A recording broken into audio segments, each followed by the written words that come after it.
কর্ম ফলের মাধ্যমে আমরা মানব জীবন কীভাবে পাই।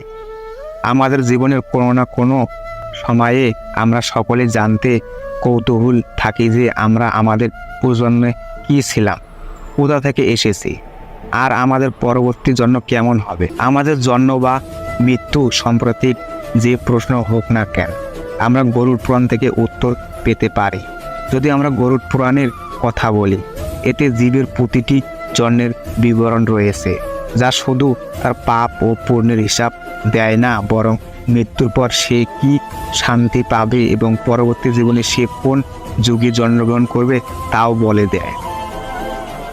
গরুড় পুরাণ অনুসারে এমন কিছু কাজ আছে যা করলে আমরা মানব রূপ লাভ করি। তাছাড়া এটাও বলা হয় যে কোনো পাপ করলে পরের জন্য আমরা মানুষ বদলে গাধা বা নেকড়ে রূপ লাভ করি। পুরাণ অনুসারে